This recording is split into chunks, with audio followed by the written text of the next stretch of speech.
जय हिंद प्यारे साथियों, कैसे उम्मीद करते हैं मस्त होंगे, स्वस्थ होंगे, जबरदस्त होंगे। तो आइए आज हम जानेंगे एसएससी जीडी जो अभी वैकेंसी 2024-25 की निकल चुकी है और एक बहुत बेहतर मौका है उन सभी साथियों के लिए जिनको एसएससी जीडी में जाना है।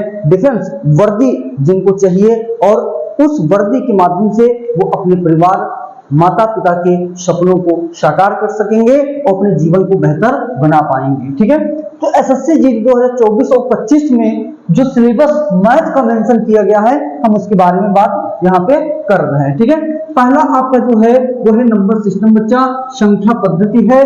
ठीक है, और संख्या पद्धति में बहुत सारी चीजें पढ़ना है, संख्याओं के बारे में पढ़ना है आपको। ठीक है, तो ये पूरा डिस्क्राइब करेंगे हम आपको संख्याओं के बारे में, तो कौन कौन सी संख्याएं होती हैं, बेसिक एकदम बेसिक कॉन्सेप्ट से लेकर के मतलब जीरो से हीरो वाली क्लास वाली रहेगी। ठीक है, तो क्योंकि इसमें से मैथ का सिलेबस मैं बता रहा हूं, हर एक वीडियो में छोटे छोटे वीडियो में हर एक सिलेबस का मैं व्याख्यान करूंगा, उसको आपको समझना है। ठीक है, नंबर सिस्टम, संख्या पद्धति। और संख्या पद्धति में बहुत सारी चीजें आती हैं भैया, बहुत सारी चीजें, जैसे आपका डिविजिबिलिटी रूल इसी में पढ़ना है, यूनिट डिजिट पढ़ना है, इकाई का अंक ज्ञात करना है ना, प्रमेय जो है शेषफल प्रमेय पढ़ना है आपको, गुणनखंडों की संख्या पढ़ना है, शून्यों की संख्या पढ़ना है। इसके अलावा समांतर श्रेणी बहुत ही इंपॉर्टेंट है, तो आपको वो भी पढ़ लेना है। ठीक है, तो ये आपका इंपॉर्टेंट भैया। फिर है आपका कंप्यूटेशन ऑफ होल नंबर, पूर्ण संख्याओं की गणना करना सीखना है। ठीक है, तो ये भी आपका चैप्टर दे रखा है।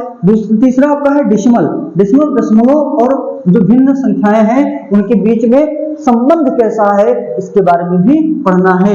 ठीक है, डेसिमल में होगा, डेसिमल संख्याओं को गुणा, आपको मल्टीप्लाई भी करना होगा, गुणा करना होगा, भाग करना होगा, तो ये सारी चीजें हम संबंधों को जानेंगे। ठीक है, फंडामेंटल अर्थमेटिकल ऑपरेशन जो है, अंकगणित के आधारभूत जो संक्रियाएं हैं। अब अंकगणित के आधारभूत संक्रिया में अंकगणित में जितने भी चैप्टर हैं सबको पढ़ लेना है। आप ये कह सकते हो कि अंकगणित से संबंधित जो भी बेसिक से सारी बातें हैं वो आपको इसमें सीखने को मिलेगी।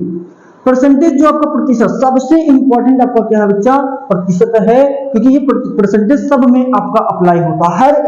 हर एक चैप्टर में भैया परसेंटेज से सवाल बनाए जाते हैं और बनते भी हैं। ठीक है, आप जानते भी हो। अगली बात करें, जैसे रेशियो एंड प्रोपोर्शन, रेशियो अनुपात और समानुपात की बात करें भैया, तो यहां से क्वेश्चन तो आता ही आता है, तो आपको ये चैप्टर बहुत अच्छे से पढ़ना है। तीसरी बात करें अगले नेक्स्ट 7 नंबर पे, तो ये आपका एवरेज है भैया। एवरेज का मतलब औसत है, औसत बहुत ही आसान सा टॉपिक होता है। ठीक है, इंटरेस्ट की बात करें बच्चा, ब्याज की बात कर ले, तो ब्याज में 2 चैप्टर आपको पढ़ने हैं। एक आपको साधारण ब्याज पढ़ने हैं बच्चा, क्या पढ़ने हैं, साधारण ब्याज है ना, जिसको हम कहेंगे सिंपल इंटरेस्ट, सिंपल इंटरेस्ट कह देंगे बच्चा, सिंपल इंटरेस्ट आपका। और एक आपका भैया चक्रवृद्धि, चक्रवृद्धि ब्याज आपको पढ़ लेने हैं। चक्रवृद्धि ब्याज मतलब कंपाउंड इंटरेस्ट बच्चा, कंपाउंड इंटरेस्ट है ना। तो बहुत ही शानदार जानदार क्लास रहेगी आपकी। ठीक है, ये सिलेबस के बारे में बच्चा हर एक टॉपिक से एक एक 2 क्वेश्चन आते हैं, और आप जानते हैं भैया कि एसएससी जीडी में अब टोटल 20 क्वेश्चन ही पूछे जाते हैं। ठीक है, आगे देखेंगे प्रॉफिट एंड लॉस, भैया अब तक परसेंटेज पढ़ा, इसमें भी अप्लाई होगा, एवरेज में भी होगा, और आपका इंटरेस्ट जो साधारण ब्याज चक्रवृद्धि ब्याज है, तो इसमें भी परसेंटेज का मामला रहेगा। ठीक है, तो प्रॉफिट एंड लॉस में भैया लाभ व हानि, लाभ व हानि के बारे में हम लोग पढ़ रहे होंगे, तो यहाँ से भी आपका इंपॉर्टेंट चैप्टर है, यहाँ से भी क्वेश्चंस पूछे ही जाते हैं। समझ गया, अभी मैं बताऊंगा कि कितने कितने क्वेश्चन कहाँ से आते हैं, हम बहुत ही ध्यान से पढ़ रहे होंगे, क्योंकि ये जो मौका मिला है भैया, ये जो मौका मिला है, इसी में झंडे गाड़ देना, गर्दा उड़ा देना इसी में एकदम से। भैया डिस्काउंट की बात करेंगे भैया, बट्टा पढ़ लेना है बच्चा, बट्टा हमको पढ़ना है, तो यहाँ से एक क्वेश्चन आ जाते हैं। ठीक है, मेंसुरेशन, मेंसुरेशन मतलब क्षेत्र मिति बच्चा। ठीक है, क्षेत्र मिति के बारे में पढ़ना है। और आप जानो कि जो क्षेत्र मिति है, इसमें ये नहीं कहा कि हमको 2D या 3D, हमको दोनों पढ़ना है बच्चा, मतलब हमको 2D स्ट्रक्चर भी पढ़ना है और 3D स्ट्रक्चर भी आपको पढ़ना होगा। ठीक है, तो यहां से क्वेश्चन भैया 2 से 3 क्वेश्चन पूछे जाते हैं। ठीक है, बात करें रेशियो एंड टाइम से भैया, अनुपात और समय से, अनुपात और समय से भैया अनुपात और समय से, तो यहाँ से भी एक प्रश्न आपकी परीक्षा में देखने को मिलते हैं। टाइम एंड वर्क, सबसे इंपॉर्टेंट क्वेश्चन भैया टाइम एंड वर्क का पूछा जाएगा, है ना। समय और कार्य का, समय और भैया समय और कार्य का क्वेश्चन पूछा जाता है, ठीक है। तो यहाँ से भी भैया एक क्वेश्चन यहाँ से मान लीजिए, एक यहाँ से, मेंसुरेशन से 2 या 3, तो आप देखेंगे भैया कितने हो गए, बात करेंगे तो 5 क्वेश्चन तो इधर भी हो गए, है ना। टोटल तो 20 ही आना है ना। तो एक आपका प्रॉफिट एंड लॉस से कभी एक पूछ लेगा, आपका 2 क्वेश्चन इससे पूछ लेगा, है ना। तो 5 3 8 हो गए, 8 1 9 हो गए, 9 1 10 हो गए, परसेंटेज से 2 क्वेश्चन, है ना। तो 11 क्वेश्चन हो गए। यहाँ से एक एक क्वेश्चन पूछ लेता है ना। यहाँ से आपका 2 क्वेश्चन आता है, यहाँ से एक क्वेश्चन पूछेगा, और यहाँ से 3 से 4 क्वेश्चन आपका पूछ लेता है नंबर सिस्टम से।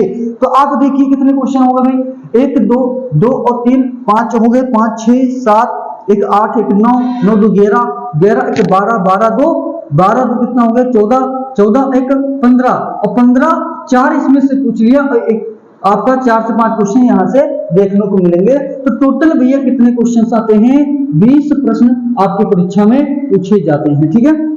सिर्फ मैथ के बता रहा हूँ बच्चा, सिर्फ गणित के बता रहा हूँ, समझ पा रहे हो भैया, समझ पा रहे हो। अगर आप समझ गए हैं बात को तो थम्स अप कर दीजिएगा भैया। और जो भी समस्या है, दुख तकलीफ है आपको पढ़ाई से लेकर के, है ना, अपना दुख और तकलीफ ना बताना, जो पढ़ाई से संबंधित दुख तकलीफ है बच्चा, उसको आप कमेंट बॉक्स में जरूर छापेंगे, उसकी समस्या का समाधान हम लोग करेंगे। ओके, तो अब हम लोग भैया एक एक चैप्टर को भैया एक एक चैप्टर को जिनके अलग अलग टॉपिक होंगे बहुत ढंग से पढ़ रहे होंगे, ठीक है। तो मिलते हैं नेक्स्ट वीडियो में मैथ के पहले टॉपिक के साथ में। तो बने रहिए और जुटे रहिए एसएससी जीडी के साथ में, और इस बार वर्दी तो लेकर ही रहेंगे। जय हिंद।